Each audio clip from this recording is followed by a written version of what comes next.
let's do things step by step now. Let's first push this latest commit to our existing repository. And to do that, we go back to VS Code again. We'll quit the development server with Control Z, clear this. Now add a new commit and also add a commit message, git commit -m, and call it a fixed item handler logic in here. And we'll commit this, of course. Now we have this latest commit locally here in our branch. What I want to do now is, of course, I want to push this to my existing, repository, so to my account. To do this, we used git clone. This means we created a local tracking branch. Therefore, we can simply use git push to bring this latest commit to GitHub. And if we do that, we get our well-known warning here. We, of course, also need to grant ourselves access to our GitHub account via Git here. Again, I don't want to use the extension implemented into Visual Studio Code. Therefore, we'll cancel this. And now we first have to add our username. We know this already from the GitHub account. And additionally, we also need to add a password. We learned that here we should use the personal access token. For this account, I don't have a personal access token yet. Therefore, let's go to my GitHub account quickly. So here we are. And in this account, we'll now create our personal access token in our profile, settings, down to the developer settings, personal access tokens. And here I'll create a new one. And let's maybe call it React Food App Fork. Here we only need, repo access again. And with this, we can generate this token, copy it, go back to VS Code, enter the username. So enter your username here, of course, not mine. And then paste the personal access token. And this now grants us access to the GitHub account, so to my Git account I want to refer to here, where I forked the repository. And if we then go back to GitHub and check out my starting page and my forked React.js food order repository, you can see this here. I am now the owner of this repo, not Max anymore. And if you hover over it, you see that it was forked from Max account here. But if we access this now, you see we have our commit added. You can also inspect this right here. And there you see that we fixed the item handler logic. This was the commit we just created. So the first step of our pull request was successful, the fork and the added commit to our own repository. Now Max should be informed that we want to implement this change into his project. For this, we'll first go to his own project, to his own repository. Remember, it's still a public repository, so we'll access it right here. Now we navigate to the pull requests ribbon up here. And here we will now create a new pull request. You can do this over here by clicking onto this green button. The thing here now is, we are not working inside, different branches inside this repository. We worked in a completely different project, so to say, with our fork. Therefore, to, kind of get access to this fork, we have to select compare across forks over here to get access to this fork. So let's do this. And here we get now the information of the two repositories, of the two branches that we want to, perform this pull request upon. To the left, we can see the repository and the corresponding branch where we want to add our change to. In our situation, the left part here would be Max repository and specifically the main branch in there. The right part here, so right of this arrow, is the repository and the branch we were working on, so the branch we just pushed as part of our fork. Therefore, this head repository here is wrong, so to say. There, we should now see our own forked repository, and that's this one here, easily to be identified by the different owner of that repository. Manuel Lawrence, my account, this is the owner of the forked one, so let's select this. The branches are both fine. We want to merge into the main branch. Here we could also switch between different branches. In our case, the main branch is the one we want to work with. Therefore, we don't have to change anything here. We could immediately create the pull request. Down here, you can find some more information about the commits I created here and about what was changed. This will help Max then to decide whether this pull request is, well, a reasonable one, or if it's something he doesn't want to have in his project. We hope that this won't be the case.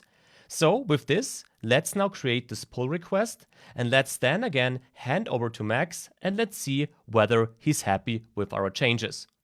Let's create the request now. Let's give it a title. Changed cart item handler. Here you could leave a comment. Please check my improved code, for example. And with this, I think Max has all the information he needs. Therefore, we'll now create this pull request here. This was done. So as I said, now, once again, it's Max's turn. So it's my turn again, and I'm back here on this GitHub page of my repository. So not the forked one Manuel created, but my own repository. And here I can see that I got a new pull request. Depending on your settings, you also get an email whenever someone opens a pull request. Now I'll have a look at it, and I see that it was created by Manuel Lawrence. And if I click on this pull request, I find more details there. For example, I find the comment Manuel left. Here he wrote that I should check his improved code. For more complex pull requests, you of course might want to describe what you changed and why you changed it. You also might want to link it to an issue you maybe created before or someone else created. But here of course it's a quite straightforward, simple change. And I can evaluate it by clicking on the commits tab here. And then I see all the commits that were performed by Manuel. And for me, it's this fixed item handler logic commit here, which is interesting. I could also just click on files changed and directly see all the files that were changed. Now it's again this ESLint cache file. We should probably add that to git ignore since we don't really care about it. More importantly, it's the cart.js file. Here I see that essentially Manuel added 2 lines, these green lines. Now, I'm happy with this change, but what I could do is I could also comment in here. You see I got this plus button here as I hover over this code. And I could, for example, add a comment here and say, please increase amount to 2, which is wrong here. It's just an example. And then actually add this as a single comment or start a review, which is a more official thing, which would hand this pull request back to Manu to then fix certain things I highlight or make certain changes I ask for before I then review it again. Now, these are all more advanced things, more advanced concepts, which matter most if you're working on bigger projects or in bigger organizations. Here, of course, these changes are absolutely fine, and I got no comments, and I'm therefore happy to merge this pull request into this repository. Now back on the conversation tab, GitHub also automatically shows me that there won't be any conflicts, which is great. That means we can merge it automatically. We won't have to go through conflicts manually, which we could do. GitHub would help us with that if there were conflicts. But of course, it's even better if we don't have any conflicts to begin with, and therefore I'll click on Merge Pull Request here once I'm happy. Now I can also give this a title and a description, because technically this will of course create a commit and add that commit to my main branch. So it's like adding a commit locally with git add and then git commit. This now happens here in the web interface, and therefore we can give this commit a title and a message, but here I'll stick to the default title and message. And I'll confirm this. And with that, this pull request is handled. You now see that it's closed here.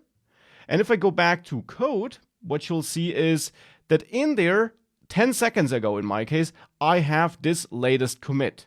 This of course also means that if I locally wanna continue working on this repository after this pull request, I first of all have to pull the latest state, because I have a brand new commit there in the remote repository, which I don't have in my local project.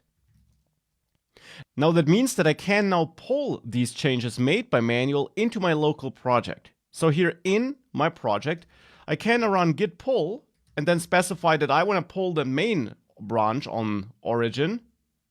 And this fails actually here because of this ESLint cache file here, which I will delete now.